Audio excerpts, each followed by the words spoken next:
creo que sería de una presunción inadmisible que un terapeuta conductual dijese la terapia psicodinámica no funciona. Claro que funciona. Lo que no funciona es la tontería de explicación que dan los psicoanalistas acerca de por qué claro que funciona la terapia psicodinámica. Pero funciona, la gente cambia. ¿Que puede ser mucho más rápida? Sin duda.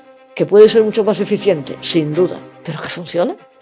¿O crees que la persona que va al psicoterapeuta psicodinámico es tonta y que sigue pagando para sentirse mal? No, algo tiene. Pero la explicación es lo que no funciona. O sea, la historia de aprendizaje nos ayuda a entender, pero la terapia es presente. No vayamos a confundirnos y irnos al psicoanálisis. O sea, esto que quede claro, no vaya a ser que pensemos, no, pues ahora vamos a remontarnos y detengamos ahí al pobre cliente 3 años acordándose de su más tierna infancia. No, presente. Pero el presente lo es porque ha ocurrido algo, porque ha ocurrido toda esta historia. Pero si no tenemos en cuenta eso para ver qué tipo, cómo hacemos las cosas, nos vamos a tener un fracaso tremendo. La historia de aprendizaje es una de las principales disposicionales en los casos clínicos. La terapia psicológica funciona porque a partir de la interacción verbal se ponen en marcha los mismos procesos de aprendizaje que te pone la vida para que vivas. Sea cual sea el modelo sobre el que trabajes, no hay ninguna diferencia, con la peculiaridad de que cuando la persona que está haciendo terapia, el terapeuta, sabe lo que está haciendo, esos procesos que van a ocurrir sí o sí, ocurren antes de manera más eficiente. Cuanto más sepas de análisis experimental de la conducta, más puedes utilizar ese conocimiento para favorecer la aparición de tales procesos. Pero lo que no podemos dejar de considerar, o sea, no podemos olvidar que las personas aprenden aunque no sepan que están aprendiendo. Es decir, el efecto de una interacción ocurre quieras o no quieras. Pero después, cuando la persona sale por la puerta, existen otras muchas interacciones que van a lo mejor a anular el efecto de lo que ha ocurrido dentro. Y entonces siempre está el control de la persona, lo que puede o no puede hacer para cambiar, o lo que quiere esforzarse o no. Las personas desde que en el momento que entran a terapia empiezan a cambiar. O sea, el hecho de estar en terapia provoca un cambio. Para que ese cambio se consolide, tienen que ocurrir otra vez una serie de procesos que permiten que el control del terapeuta adentro se traslade fuera. Y esto también es de sobra conocido. Precisamente en el curso al que hace referencia de análisis funcional avanzado se habla mucho de eso, ¿no? El puente entre el dentro y el fuera, ¿no? Y es a través de procesos de aprendizajes que no puede ser de otra manera. Y además, o sea, hay una cosa que yo creo que para cualquier persona que se inicie en terapia tendría que ser tranquilizadora, que con una buena base en proceso de aprendizaje lo tiene todo. O sea, porque los procesos de aprendizaje son muy concretos, lo que son infinitos, inalcanzable de contar, que no paran, son las formas en las que tales procesos se dan. Pero los procesos son contadísimos. Entonces, si uno se forma con una buena base de análisis experimental, algo que yo no tuve en su momento, o sea, yo empecé a hacer práctica clínica y después aprendí los elementos básicos. Pero creo que hoy en día, que ya se ha popularizado el análisis de la conducta, ya hay muchas formas de acceder a la formación, que no sea casi una cosa que tú vas generando por ti misma, ¿no? Una autoformación autodidacta. Hoy en día no tiene por qué ser así. Yo creo que se puede llegar mucho antes a las claves de la conducta y a ponerlas en práctica en la clínica psicológica.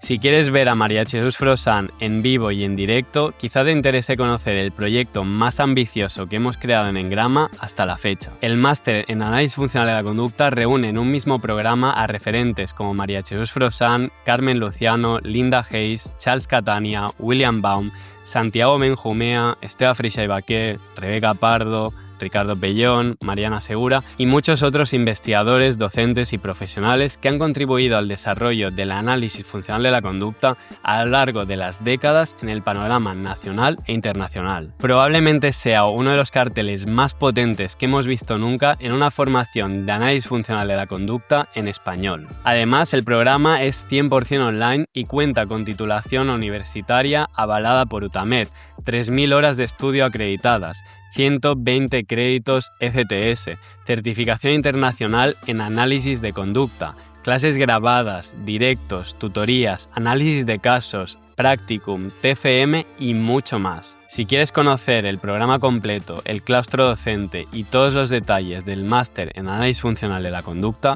tienes toda la información en la web de Engrama Psicología, www.engramapsicología.es. Por cierto, existe posibilidad de pago hasta 12 plazos o con descuento anticipado, pero las plazas son limitadas, así que date prisa si quieres acceder. La terapia MDR es una tomadura de pelo, pero absoluta. Lo pasan por una cuestión neurocientífica. Y es que eso ya es doloroso de verdad. Porque es que cualquier persona que haga MDR, que supuestamente a partir de esos movimientos cambia determinadas cosas, debería exigir una prueba de eso. Y hace nada, una jueza, alguien denunció esta terapia y la jueza dictó que esta terapia era una tomadura de pelo. Es una tomadura de pelo. Otra cosa es, explico, si cuando alguien está sometiéndolo a una terapia MDR cambia, habría que preguntarse qué elementos están funcionando para que cambie. Porque hay profesionales que la utilizan y el consultante dice que se ve beneficiado. Te digo lo mismo que diría con el psicoanálisis. ¿Qué es lo que está funcionando? ¿Por qué? O sea, cualquier intervención entre dos personas, una con una categoría profesional, con una credibilidad, va a tener un efecto sobre la otra. Me interesaría enormemente estudiar por qué funciona en los casos que funciona. Pero desde luego, como forma de terapia, las explicaciones que dan, vamos, dame la base, enséñamelo, ¿no? Nada, o sea, absolutamente rechazado. Las terapias de tercera generación, por lo que yo sé, que no practico como tal, pero lo que he leído, es que sacrifican precisión en terapia y sacrifican precisión en la explicación. Y eso es lo que no se puede consentir. Que tú a tu cliente le hables como quieras para que lo entienda es fundamental. La cosa es que comprenda y reaccione y se exponga. Pero fíjate que, tal como estabas describiendo, Luis, el condicionamiento en sesión por exposición a términos verbales, ya lo hicieron Upper y Cautela en el libro de condicionamiento encubierto, que es del año 72, si no recuerdo mal, más de 50 años. El problema es sacrificar la precisión en la explicación. Ese es el demérito, otra vez. Que el cambio en sesión, teniendo unos mínimos conocimientos de análisis de la conducta, no es nada complicado. Ahora, ¿qué es el cambio en sesión? El cambio en una hora de la vida del individuo frente a todas las horas que está fuera. No es nada. Pero ese cambio no es difícil, sabiendo un poquito de análisis de conducta, un poquito de control de conducta, si queréis decirlo de esta manera. Y entonces, claro, el cambio es un cambio que se obtiene a través de estas contingencias que se van moldeando la conducta del cliente dentro de la sesión de terapia. Y por tanto, al final, la relación terapéutica es aquello que permite, vamos a decirlo por el objetivo, aquello que permite convertirnos, y lo voy a decir de manera mucho más sencilla, en elementos de control, es decir, en expendedores de reforzadores, en generadores de procesos de reforzamiento y de castigo. Y gracias a eso puede ir cambiando la conducta. Porque no os olvidéis, y esto no forma parte de esta formación, de este tema, pero lo que os dije antes es fundamental.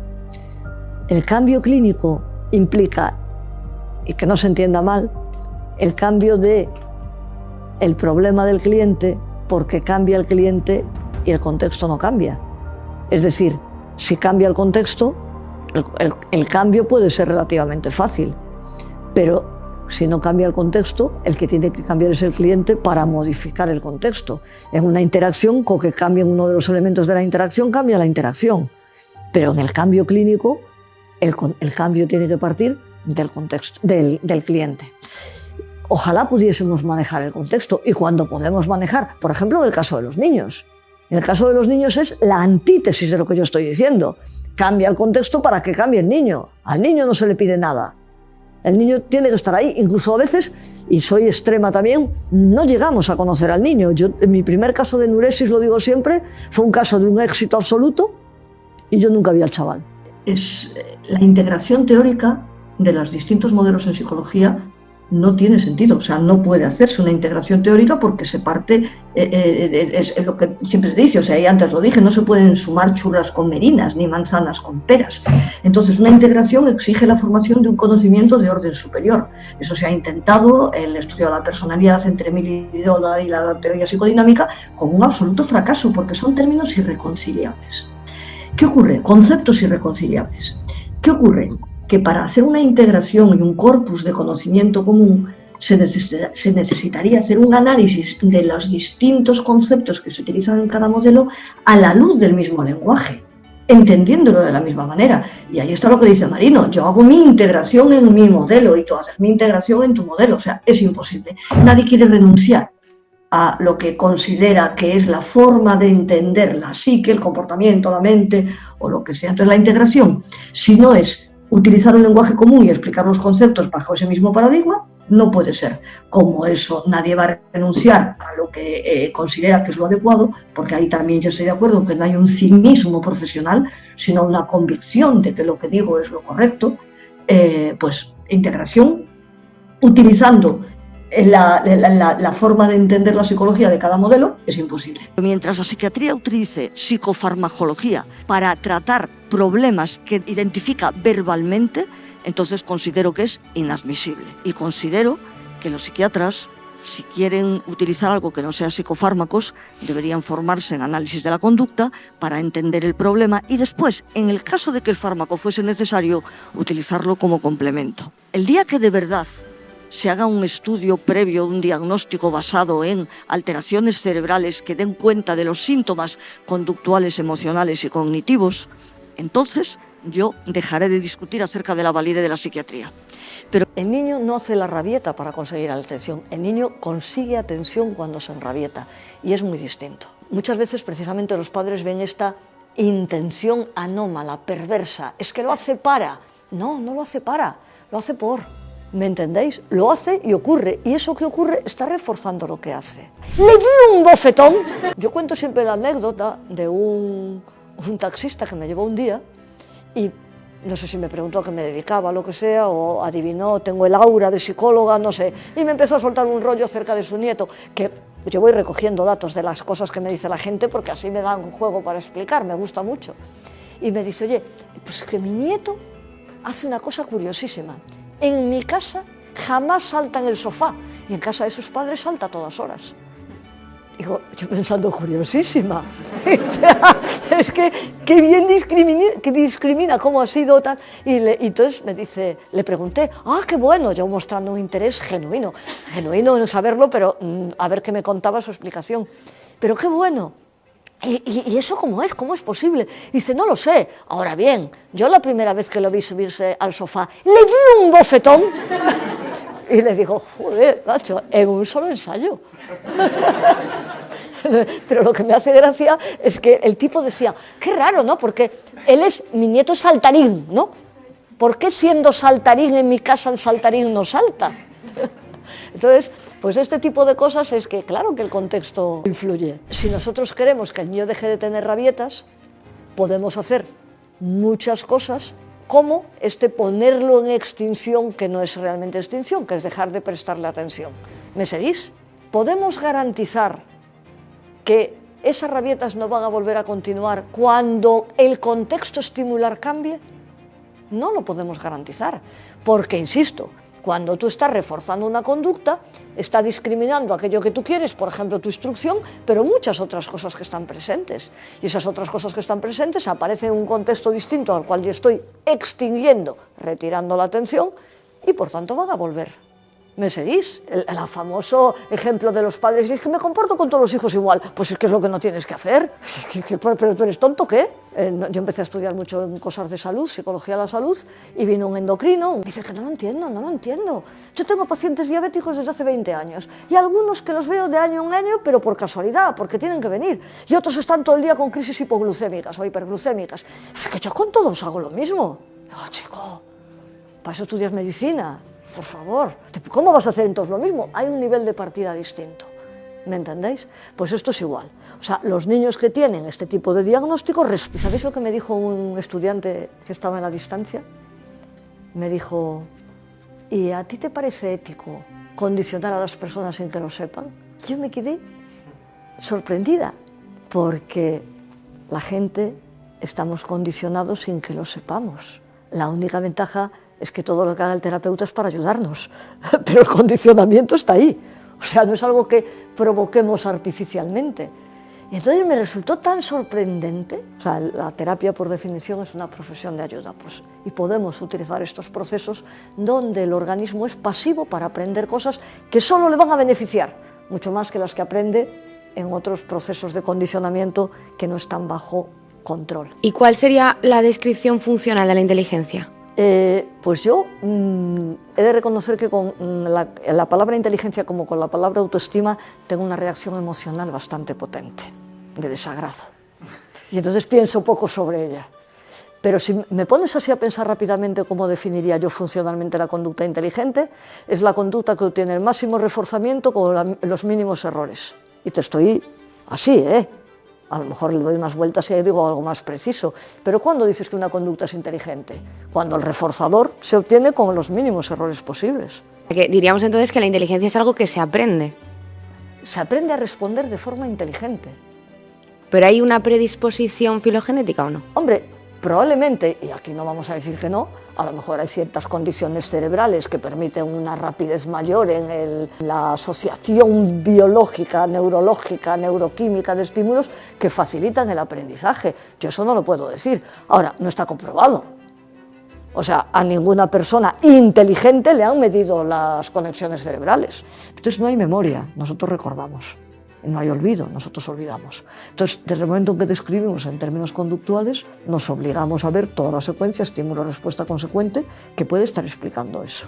Entonces, nosotros recordamos y olvidamos, por lo contrario, porque existen determinados elementos presentes en un contexto de los cuales podemos dar cuenta en el sentido de verbalizar que están ahí o no. Estos tienen el efecto, lo sepamos o no lo sepamos. Y entonces yo ponía este ejemplo y siempre pongo el mismo. O sea, yo estoy aquí y de repente me levanto y cuando llego allí digo, ay, de aquí viene a ser, y vuelvo, y es un truco que nos enseñaron nuestras abuelas. O sea, cuando digo que los procesos de aprendizaje ocurren, como ese dicho tan gallego de non creo nas meigas pero velas haigas, pues igual, puedes no creer los procesos de aprendizaje pero están ahí. Y posiblemente tu abuela no sepa que por volver al sitio no era una cuestión de magia, ni había un duendecillo que te lo decía al oído, sino que el estímulo que había evocado, esa respuesta está presente allí y no en el pasillo, ¿no? Entonces, esto es así, o el hecho de que tú vayas y haya un estímulo que provoca en ti un efecto. Pero ese estímulo no tienes por qué ser consciente en el sentido de poder verbalizar la relación respuesta-efecto, estímulo-respuesta. ¿De acuerdo? Entonces, recordamos porque hacemos una acción operante para. Hay elementos, por eso, las reglas mnemotécnicas no son otra cosa que facilitar los discriminativos que nos dicen, esta es la respuesta que va a ser reforzada. Es una regla mnemotécnica que puede ser morfológica, puede ser en cuanto al contenido, de muchas maneras, ¿no? O sea, es muy, muy claro, ¿no? Lo que, como siempre, el conocimiento popular nos da muchísimas pistas acerca de cómo analizar las cosas. O sea, no podemos despreciarlo. La gente hace cosas para recordar y un analista de conducta dice, ¿por qué funcionan esto que hace? Y nos damos cuenta de que es un entrenamiento en discriminación o la repetición verbal, donde entonces el estímulo inicial inmediatamente discrimina, controla a base de repetición de la secuencia el siguiente, ¿no? Cuando digo que los procesos de aprendizaje son muy pocos, de repente lo que nos estamos diciendo es que le quitamos un poco la magia, ¿no?, a las cosas, como cuando se habla del amor. Pues tú le puedes dar toda la magia que quieras, pero si quieres analizarlo conductualmente, no tiene nada de magia, ¿no? ¿Qué tontería estás diciendo tú? Parecía tonto haciendo qué. Es que cualquier persona puede llegar a comportarse de manera inteligente en un elemento específico, porque la inteligencia no es general. Y cada vez más, inteligencia emocional, inteligencia social, claro, porque mi definición de inteligencia, responder de manera eficiente que garantice el reforzamiento con los mínimos errores posibles. Hay personas muy inteligentes que socialmente son tarugos, ¿no? Porque la inteligencia que valora la sociedad es la inteligencia de hasta... Bueno, es que ya lo de alta o baja autoestima... Ya sí, no tiene sentido hablar de inteligente o no inteligente, sino que hay que acotarlo a cada campo. Evidentemente, y a cada demanda. Claro. Y luego te sorprende, ay, este te parecía tonto, fíjate que inteligentemente se comporta. ¿Qué tontería estás diciendo tú? Parecía tonto haciendo qué. O el ejemplo que se pone, el típico genio que va aislado y que no sabe ni dar la mano y que se queda sin palabras, ¿no? Parece tonto, no, pero es una persona brillante. No, es tonto en esa situación. ¿Lo estáis entendiendo? Porque a veces, yo qué sé, de repente pienso en un perro y que hay estímulos que no estoy identificando. Claro. Voy a poner mi ejemplo preferido, es, yo estoy sentada al ordenador y de repente me acuerdo de algo. Yo no me pongo a pensar por qué me acordé de esto, me acuerdo de algo y me levanto para coger ese algo. Mi casa tiene un pasillo muy largo, aburridamente largo. Pues cuando llego a mitad del pasillo digo, ¿qué venía yo a buscar? Y yo sé la estrategia, infalible. Vuelvo, me siento al ordenador y casi cuando me estoy sentando digo, ¡ay, ya sé que me venía a buscar! Porque el estímulo que ha elicitado ese recuerdo está presente, aunque yo no sea capaz de discriminarlo. ¿Lo estás entendiendo? Si buscas terapia psicológica con el mismo enfoque científico que defiende María Jesús Frossán, en Engrama podemos ayudarte. Contamos con un equipo de profesionales formados en análisis funcional de la conducta y psicología basada en evidencia científica, y ofrecemos terapia online para personas de cualquier lugar, además de atención presencial en Segovia. Si quieres más información o reservar una primera cita, tienes todos los detalles en nuestra web www.engramapsicología.es. Lo que funciona, funciona. O sea, yo no puedo negar que si yo rezo una oración y me siento mejor, no es porque Dios me haya puesto la mano encima, pero me siento mejor. Y como psicóloga tendré que estudiar por qué me siento mejor. El problema es que si yo introduzco conceptos provenientes de filosofía que garantizan o permiten, mejor, que existe un mundo que explica esto que está ocurriendo en la oración se explica su funcionamiento, su beneficio, porque Dios me ha puesto la mano encima. Y entonces me gustaría, a mí personalmente, me gustaría alejarme de cualquier tecnología que esté basado en principios no comprobables experimentalmente. Pero claro, si utilizas técnicas sin saber por qué funciona, evidentemente, esto no es una profesión, esto es una tomadura de pelo. Es decir, limitarte a hacer cuestiones que pone un manual de procedimiento y haciendo un manual complejo que utilice técnicas de todos los modelos, al final aquello no es un manual de instrucciones, es basura, literalmente. Entonces, eso no se puede enseñar. Si ese sería el procedimiento para que todos los psicólogos formados en todo el mundo o en nuestro país utilicen la misma forma de enfrentarse al problema psicológico, sea con base en hacer un manual que incluya técnicas de todos los tipos, como pasos de cosas que tengo que hacer y no explicando la técnica en sí misma, vamos, yo entonces, si ya renuncio muchas veces a autodefinirme psicóloga, aquí ya me voy, literalmente me dedico a hacer macramé. Eso os lo garantizo, porque me enrojezco, ya estoy asfixiada de calor, ya veo que me estoy poniendo colorada, pero la ira me pone todavía más roja. Iba yo una vez con un amigo por la calle, iba andando y aparece un tipo. Y yo me fijo en uno y digo, anda, ¿cómo se parece? Pienso, no digo, ¿cómo se parece este tipo a Pepito, que es un amigo que hace muchísimo tiempo que no veíamos? Y no tardó ni 2 segundos y mi amigo me dice, oye, hace mucho que no llamamos a Pepito. Y le digo, ¿por qué te acuerdas ahora de él? O sea, no sé. Y digo, yo sí lo sé. Yo sí lo sé. Porque justo acabamos de encontrarnos a un tipo que era idéntico, pero yo atendí. Y tú no. Estos recuerdos que aparecen, estas cosas, están elicitadas por estímulos que no somos capaces de describir en ese momento, pero que tienen su función exactamente igual. Yo tengo una hija de 23 años. Cuando empezó a salir de noche en verano, yo era la típica madre que no podía pegar ojo, pero que no pegaba ojo, ¿eh? Empezaba a pensar todos los horrores que le podían estar pasando, pero de una manera absolutamente angustiosa. El resto de mi familia dormía como yo allí, hasta el punto de hacer verdaderas barbaridades. Me ponía a la ventana de casa, es un sitio de playa donde los jóvenes hacen muchas barbaridades por las rocas, etc. He llegado a salir a buscarla por las playas, o sea, las cosas absolutas. El otro día decía, no, la profesora Frossán no puede tener ideas irracionales, que no, vamos, tengo un abanico. Y yo sabía que era una tontería. Entonces, me voy a poner de ejemplo. No es la primera vez que en algún verano a algún niño le pasa algo y precisamente porque los padres no habían estado alerta, no pudieron ayudarlo. Con lo cual, saber que estar alerta podía, en ocasiones muy contadas, pero podía ser una buena forma de solventar un problema que si no sería irresoluble. ¿Me seguís? Entonces, simplemente el estar pensando eso me permitía no dormirme y por tanto poder actuar en el caso de que fuese necesario. ¿Comprendéis? Entonces el pensamiento intrusivo como una respuesta que me mantenía en alarma ante un estímulo clarísimo. Si mi hija no salía, yo dormía, vamos, estupendamente. Si salía en determinadas condiciones, que era algo que controlaba, yo empezaba pum, pum, pum. ¿Me entendéis?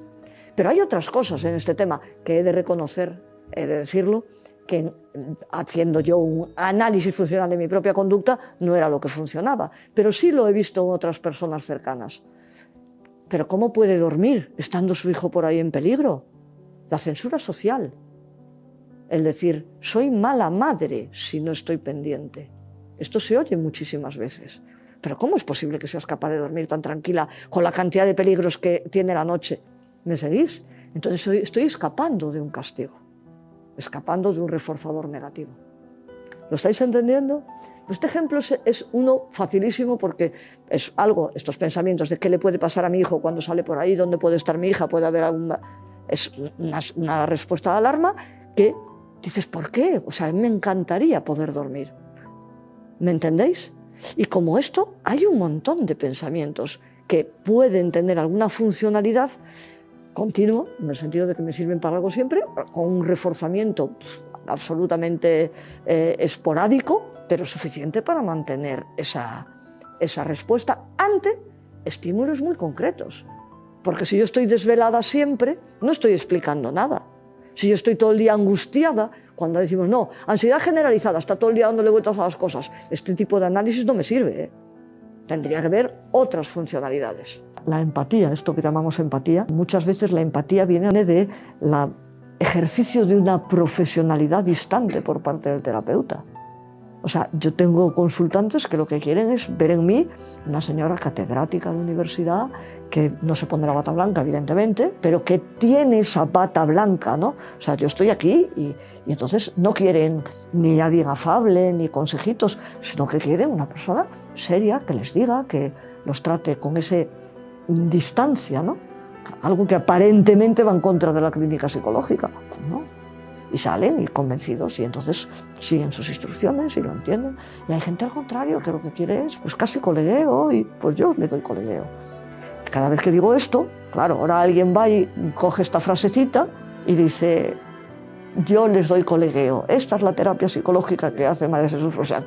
Pueden hacer lo que quieran con mis frases, me da exactamente igual, pero aviso, yo les doy colegueo, es una forma muy coloquial de decir que yo me adapto a aquello que sé, después de todo lo que es la interacción de evaluación, donde voy probando, aquello que tiene el efecto que yo quiero conseguir.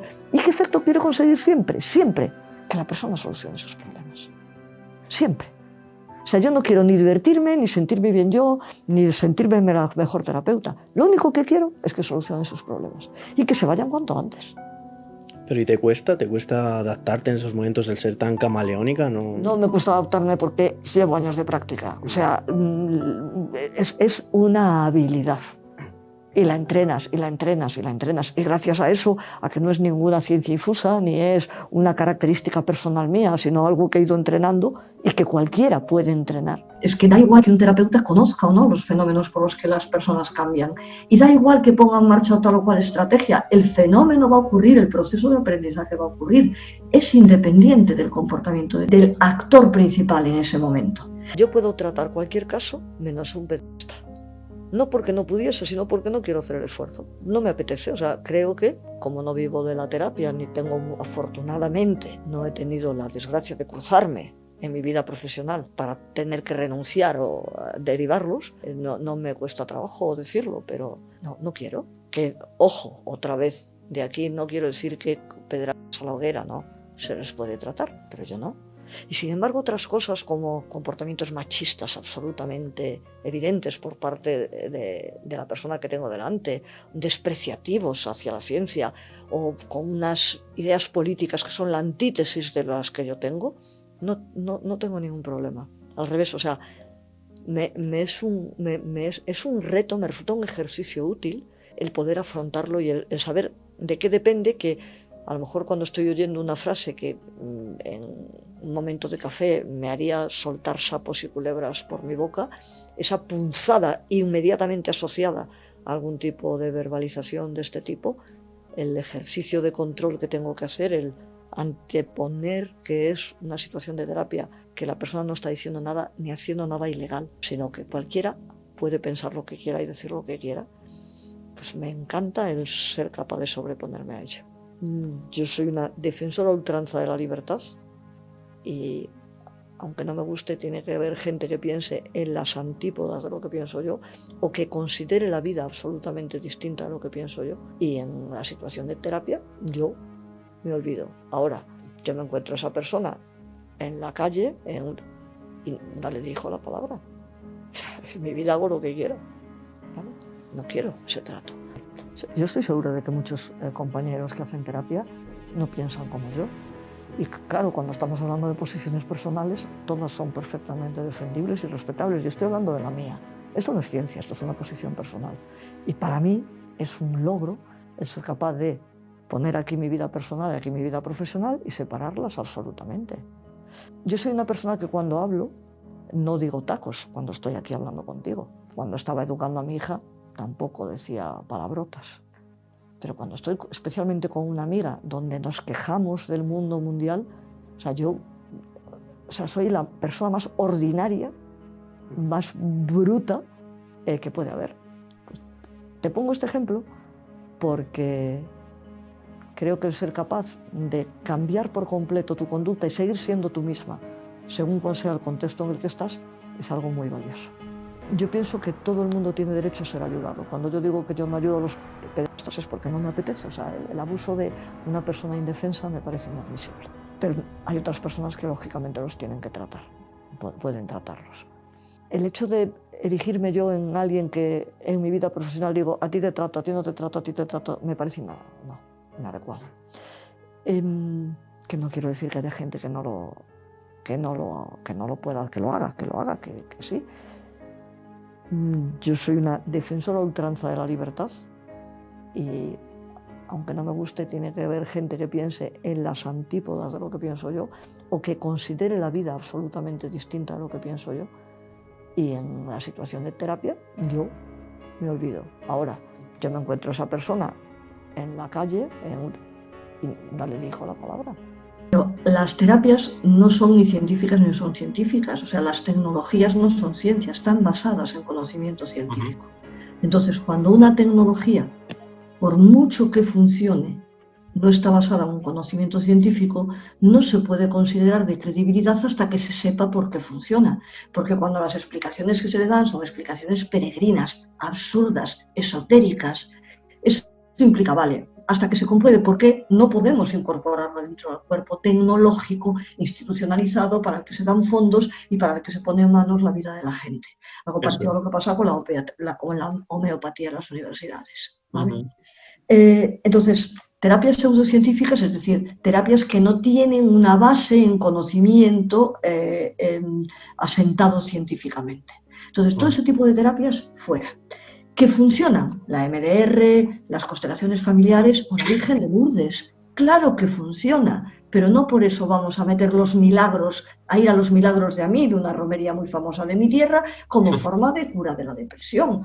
Y hay gente que sale de los milagros, como nueva. Entonces, eso no es el problema nunca puede ser el funcionamiento.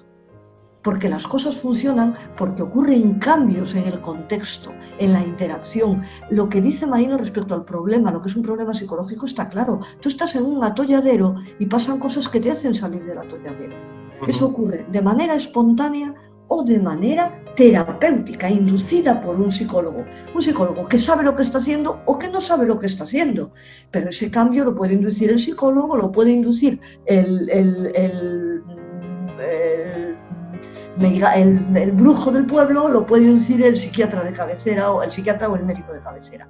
Pero eso no le da credibilidad a la forma de actuar. El hecho de que funcionen no nos dice por qué y por tanto eso no puede ser incorporado dentro de una institución como es la APA, que intenta preservar el conocimiento formal, el conocimiento obtenido a partir de estudios serios. Entonces, ¿qué funcionan?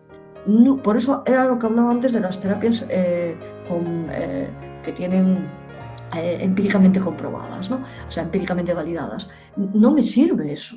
Lo que sirve es la explicación de por qué. Porque si yo no sé por qué algo funciona, difícilmente voy a poder resolver los problemas de ese algo cuando ocurren. Es decir, una persona le hago una terapia con estos pasos que dice Marino MDR y falla. ¿Por qué falla? ¿En dónde está el problema? ¿Y dónde está? Yo soy absolutamente distinta según el interlocutor que tenga delante. O sea, yo adopto la forma en la que consigo lo que quiero conseguir a la manera que es más útil para esa persona. Yo soy capaz de hablar en un lenguaje absolutamente mentalista si sé que a la persona eso es lo que le gusta. Estoy atendiendo a alguien muy profundo, con muchas raíces, y pues yo me pongo a su nivel. O sea, a su nivel no quiere decir que baje, sino que hablo su lenguaje. Porque si no, o sea, yo no le tengo que dar una charla de análisis de la conducta.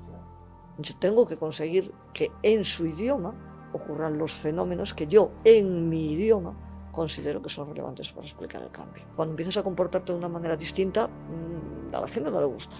Entonces va a dificultarlo. Entonces, no por razones teóricas, sino por una historia de aprendizaje, a veces es más resistente al cambio. Pero eso no quiere decir que sea imposible, en absoluto. En teoría, cualquiera puede cambiar a cualquier edad. O sea, sería ir en contra del análisis de la conducta el decir que hay un momento en que tú no puedes aprender. Vas a poder aprender siempre. Pues hay personas que se van acomodando a su vida y precisamente porque las respuestas a problemas son formas de adaptación, pues no tienen el esfuerzo necesario para el cambio, no se va a dar. O sea, no hay de manera inmediata y muchas veces es el propio contexto familiar, social, el que dificulta o impide ese cambio, ¿no? También suelo decir esto de que a la gente le gusta reconocerte, ¿no? Pero creo que cuando tenemos una disciplina que tiene una vertiente de ayuda, ya no digo solo al individuo, sino a la sociedad, la importancia de ser ciencia sí se multiplica por N. O sea, creo que es importante aportar conocimiento científico, formal, replicable, que cumpla unas leyes, que pueda ser utilizado adaptándolo a todos los contextos a los que se puede dar. Entonces, yo de ahí que reivindique la noción de ciencia, no porque por ser científicos seamos mejores, en absoluto, nada. Por ser científicos somos o no somos científicos, pero no somos ni mejores, ni la psicología adquiere más calidad por ser ciencia. Calidad en sí misma. Lo que adquiere calidad son las estrategias de intervención a nivel social, individual, sacadas de estudios científicos. En teoría, cualquiera puede cambiar a cualquier edad. O sea, sería ir en contra del análisis de la conducta el decir que hay un momento en que tú no puedes aprender. Vas a poder aprender siempre. Pero antes ponía el ejemplo del biofeedback y lo costoso que era hacer un entrenamiento, ¿no? Y que era más, prefiero lo cómodo. Pues hay personas que se van acomodando a su vida y precisamente porque las respuestas a problemas son formas de adaptación, pues no tienen el esfuerzo necesario para el cambio, no se va a dar. O sea, no hay de manera inmediata y muchas veces es el propio contexto familiar, social, el que dificulta o impide ese cambio, ¿no? También suelo decir esto de que a la gente le gusta reconocerte, ¿no? Y cuando empiezas a comportarte de una manera distinta, a la gente no le gusta. Entonces va a dificultarlo. Entonces no por razones teóricas, sino por una historia de aprendizaje, a veces es más resistente al cambio. Pero eso no quiere decir que sea imposible, en absoluto. Las cosas que te pasan en la vida te hacen cambiar, es que cada minuto cambias. Lo que pasa es que son cambios ni siquiera, ya no trascendentales, pero es que a veces ni siquiera se notan. Pero tú vas cambiando y muchas veces, sobre todo, joder, yo tengo una edad, pero llega un momento en que digo, o sea, sin darme cuenta, o sea, ¿cómo he cambiado tanto? ¿No? Y sigo cambiando, evidentemente. Entonces, cambias quieras o no quieras. Ahora bien, si tú quieres cambiar en un momento específico, quieres hacer cosas distintas, quieres sentirte de otra manera, tienes que hacer un esfuerzo bien dirigido, bien guiado por el terapeuta, pero donde tú tienes que participar activamente, porque estás ahí, en la clínica, 1 hora al día. Sal fuera. O sea, tienes tú que hacer, que exponerte, que plantearte cosas que van en contra de lo que siempre estabas haciendo, o sea, lo que habías hecho hasta ese momento, ¿no? Toda la vida del ser humano está buscando repetir esa sensación, conseguirla, ese paraíso perdido. Proust durante toda su vida buscó ese paraíso perdido que define como la sensación que tiene un niño cuando llega su madre por la noche y lo arropa en la cama. Esa sensación de felicidad máxima. Y claro, lo que dice Proust es que hay 3 formas en las que intentamos. Primero os voy a decir lo que dice Proust y luego lo voy a traducir como analista de conducta, para que veáis que podemos coexistir con ambos mundos. Podemos disfrutar con la lectura de A la busca del tiempo perdido. Os recomiendo un verano, son casi 3000 páginas, donde la reflexión sobre la Magdalena dura 80, os lo aviso, para que no lo leáis en el metro ni cosas de estas. Dice Proust que hay 3 formas en las que buscamos este paraíso. La primera, las emociones no ocurren al margen de lo que nosotros denominamos.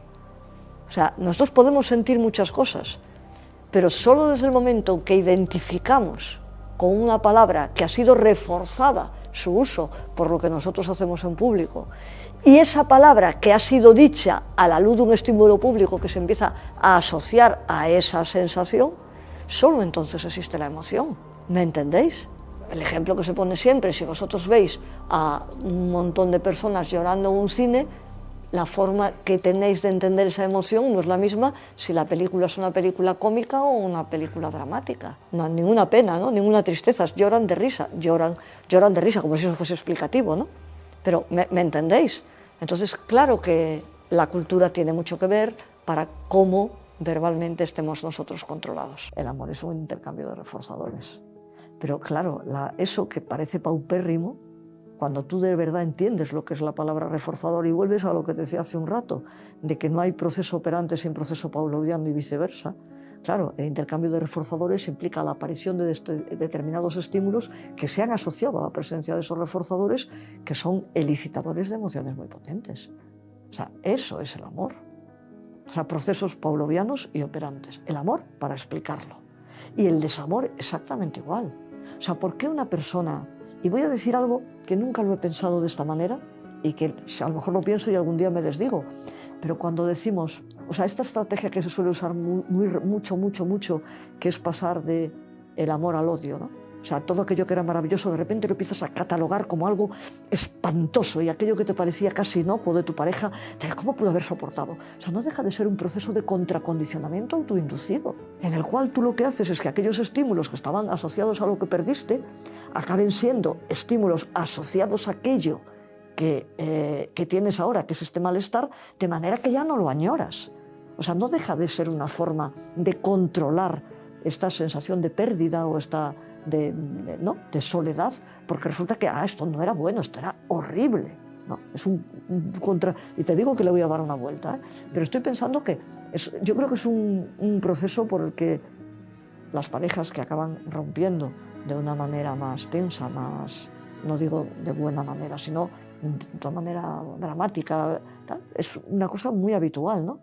Que el discurso sobre cómo pude haber aguantado yo a esta persona durante tanto tiempo empieza para que tú verbalices todo un montón de cosas que lo que te hacen es sentir una emoción muy desagradable vinculada a aquello que ya no puedes tener, ¿no? Y por tanto puedes superar mucho mejor la situación. Pero esto le voy a dar una vuelta. ¿Qué es lo que tienen en conjunto todas las terapias? Todas, ya sea la intervención conductual, ya sea la psicodinámica, ya sea la rogeriana, ya sea la que sea. ¿Qué tienen en común la persona del terapeuta? Si tienen en común la persona del terapeuta, resulta que todos los estudios de eficacia y efectividad dicen que todas las terapias funcionan en mayor o menor grado, la conclusión que se sacó es, pues será que la figura del terapeuta es lo que las hace funcionar, puesto que las técnicas son distintas. Esta conclusión es una barbaridad, es un auténtico sinsentido.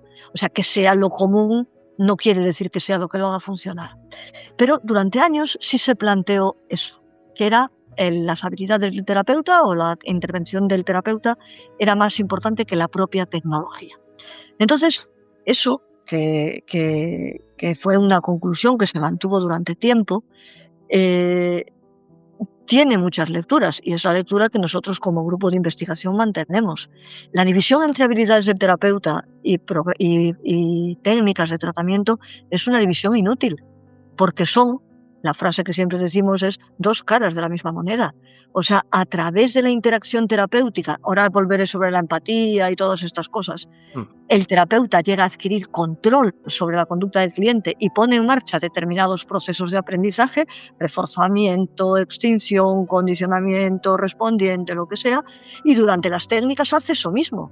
Es decir, son dos maneras de llegar al mismo resultado. Entendidas así las habilidades del terapeuta, no como un producto, sino como un proceso, son exactamente igual formas de poner en marcha secuencias de aprendizaje nuevas que permiten al cliente aprender nuevas conductas. ¿De acuerdo? No sé si me explico.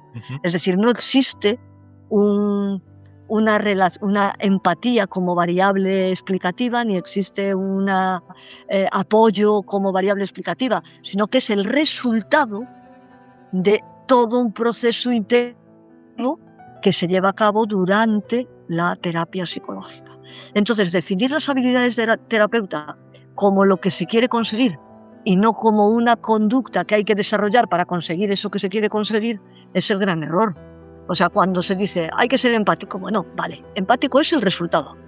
Ahora dime cómo soy empático, qué tipo de conductas y cómo se define operativamente la empatía. Y de esa manera eliminamos esta distinción. O sea, lo que circunscribimos todo es la interacción verbal que tiene lugar entre cliente y terapeuta, pone en marcha procesos de aprendizaje que primero permiten al cliente cambiar fuera de sesión, segundo, permiten al cliente cambiar dentro de sesión como efecto directo de lo que hace el terapeuta, y tercero, permiten al terapeuta controlar la conducta del cliente fuera de sesión, precisamente desde el momento en que se convierte en un elemento importante en la vida del cliente.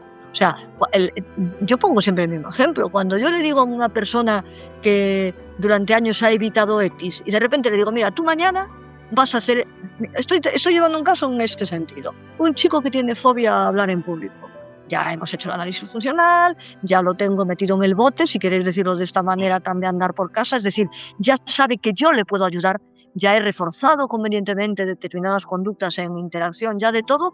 Y ahora es cuando le digo, mira, durante esta semana como tarea, esto que evita siempre, que es llamar por teléfono a restaurantes o a museos para reservar tal, a conciertos, pues lo vas a hacer una al día. No importa que luego llames para anular, porque de lo que se trata es de que lo hagas. Una persona que toda la vida lo que ha hecho es delegar en otros para que lo hagan.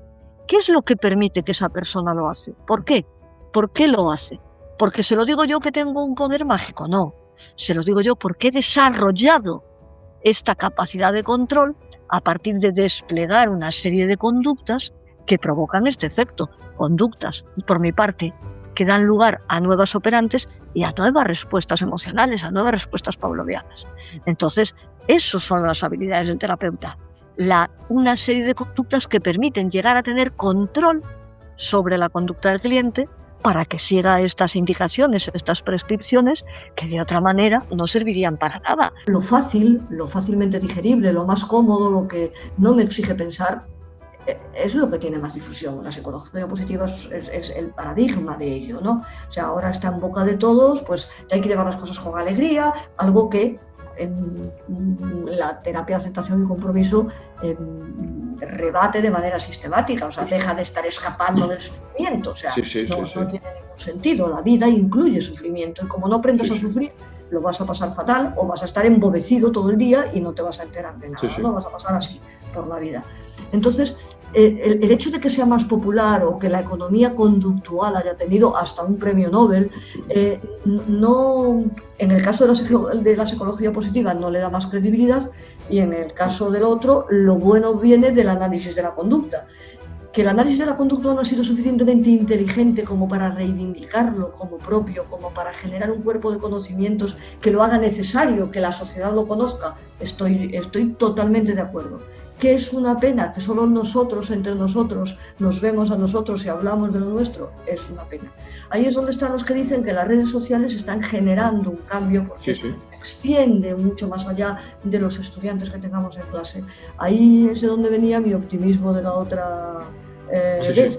Sin embargo, me doy cuenta de que todos esos dos cambios son como las modas de un grupo de rock, pasan. Si no hay detrás algo, un aval institucional, formal, que los solidifique, se quedarán en la nada. Sí, sí. Esperamos que hayas disfrutado del vídeo. Si te ha gustado, déjanos un like y cuéntanos en comentarios qué momento o intervención de María Jesús Frossán te ha parecido más interesante. En la descripción también te dejamos los vídeos completos de donde hemos extraído estos fragmentos, por si quieres profundizar más en su trabajo. Recuerda que si estás buscando ayuda psicológica online o presencial desde un enfoque científico y basado en evidencia, en Engrama podemos ayudarte. Tienes las vías de contacto en pantalla y si te interesa formarte en psicología científica, análisis funcional de la conducta o filosofía de la ciencia, te invitamos a echar un vistazo a nuestro catálogo de formaciones online en nuestra web. Gracias por estar ahí.